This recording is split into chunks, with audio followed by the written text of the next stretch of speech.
Good morning students. आज के lecture में हम सीपीसी का order second that is frame of suit discuss करेंगे।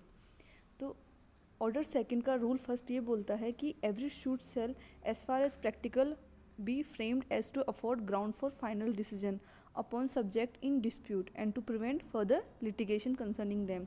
तो रूल फर्स्ट ये बोल रहा है कि जितनी भी पॉसिबल रिलीफ है एक क्लेम के अंदर वो सारी की सारी एक ही सूट में प्लांटिफ को क्लेम कर लेनी चाहिए ताकि उस सेम सब्जेक्ट मैटर से में फर्दर लिटिगेशन को प्रिवेंट कर सके और कोर्ट उस कॉज ऑफ एक्शन पे फाइनली डिसीजन दे सके। रूल सेकंड ये बोलता है suit to include whole the claim. Every suit shall include whole of the claim which plaintiff is entitled to make in respect of cause of action.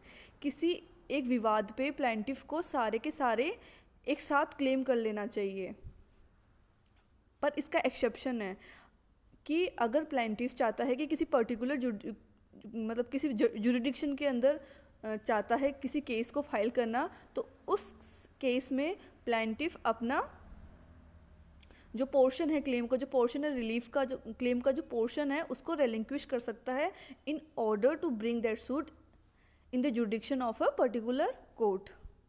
और where the plaintiff omits to shew or intentionally relinquishes any portion of his claim, he shall not afterwards shew in right of such portion।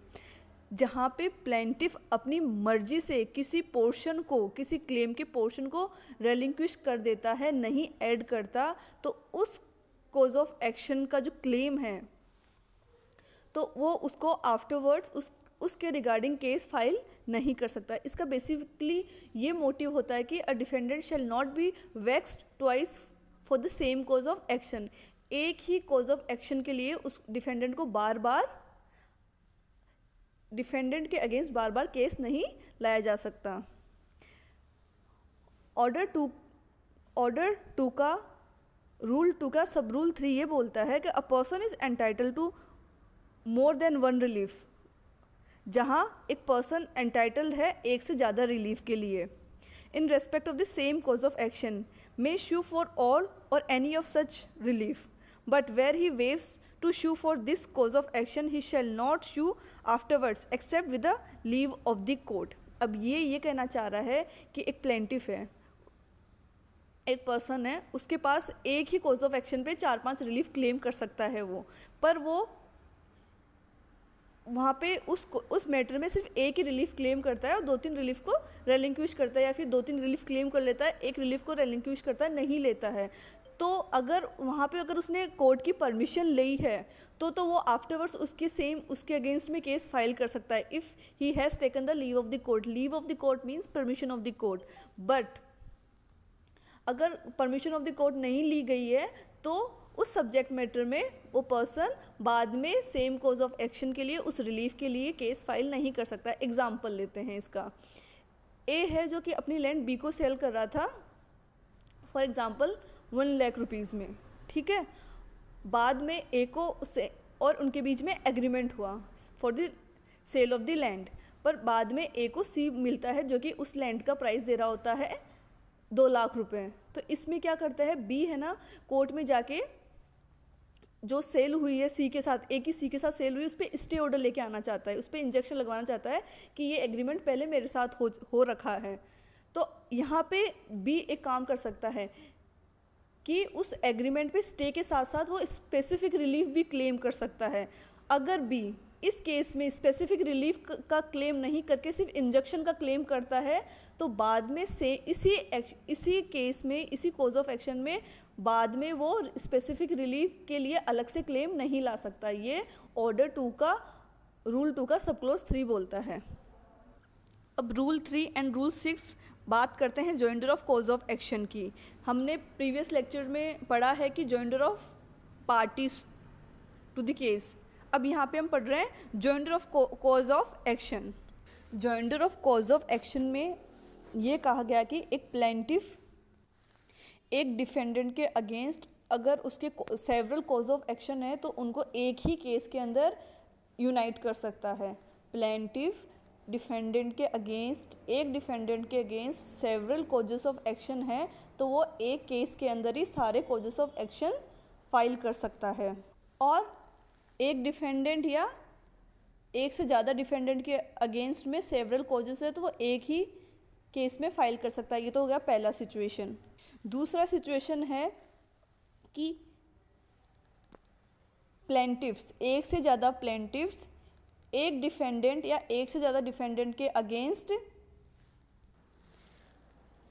Several causes of action को एक ही suit के अंदर unite कर सकते हैं। तो rule 3 में क्या बात की गई है कि there is a joinder of cause of action. Situation क्या है, एक प्लेंटिफ है, एक से ज़्यादा डिफेंडेंट है और एक से ज़्यादा डिफेंडेंट के अगेंस्ट कितने सेवरल कॉजेस ऑफ एक्शन है। तो यहाँ पे सारे कॉजेस ऑफ एक्शन को यूनाइट कर रहे हैं।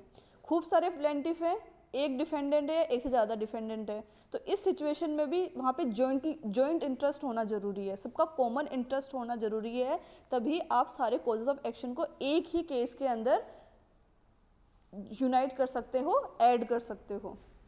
फिर इसका सब रूल 2 ये बोलता है कि where causes of action are united, जहाँ सारे कॉजेस ऑफ एक्शन को एक साथ एक ही केस में दायर कर दिया गया है, तो the jurisdiction of the court as regard to the suit shall depend on the amount or value of the aggregate subject matter at the date of instituting suit. जब आपने खूब सारे कॉजेस ऑफ एक्शन को unite कर दिया है तो जो अल्टीमेट जो फाइनल वैल्यू आ रही है उस वैल्यू के बेसिस पे आप कोर्ट की जुरिडिक्शन डिसाइड करोगे। फॉर एग्जांपल आपके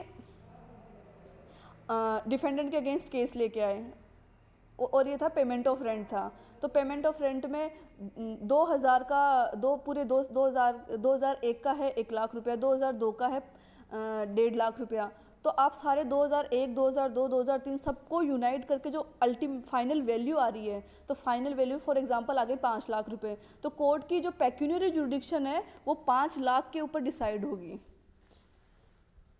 राजस्थान में जूनियर डिवीज़न सिविल कोर्ट में जूनियर डिवीज़न की पेक्यूनियरी लिमिट है 2 लाख रुपए और सीनियर डिवीज़न की है 5 लाख रुपए, और इससे जो अबाउ है वो फिर वो डिस्ट्रिक्ट कोर्ट में जाता है वो मैटर।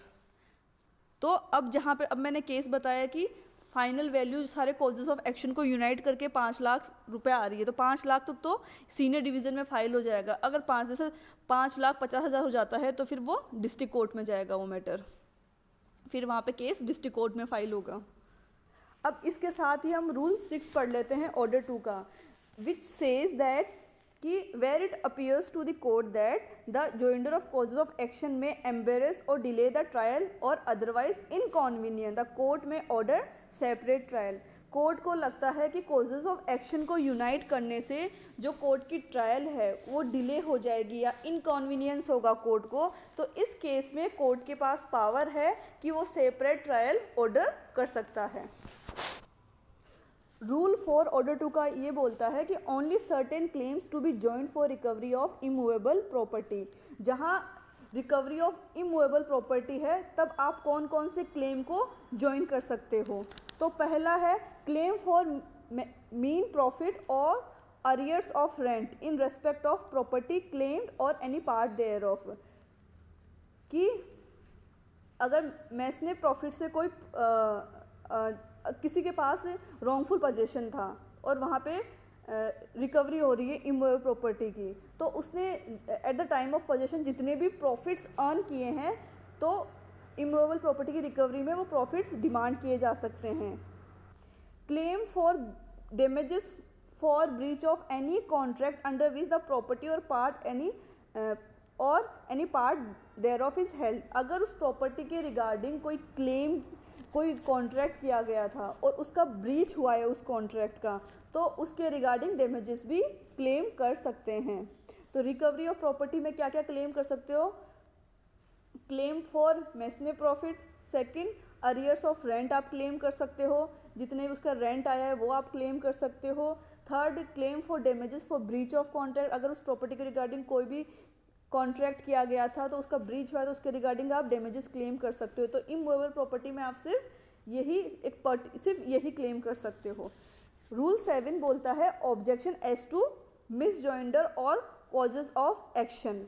अगर जब कॉजेज ऑफ एक्शन को जब यूनाइट करते हैं as per director under rule 3, अगर रूल 3 के अंडर हम कॉजेज ऑफ एक्शन को यूनाइट करते हैं, यूनाइट करने के बाद और and person plaintiff doesn't want to unite those causes of action, तो इसके रिगार्डिंग ऑब्जेक्शन जो ट्रायल की अर्ली स्टेज है वहीं पे ही लेके आ जाना चाहिए, बाद में नहीं लेके आना चाहिए। तो क्या कहता है, all objection on the grounds of misjoinder of causes of action shall be taken at earliest opportunity. जो ट्रायल की जो पहली स्टेज है तभी ऑब्जेक्शन लेके आना चाहिए कोर्ट में। In all cases where issues are settled, then in such situation at or before at settlement of such issues.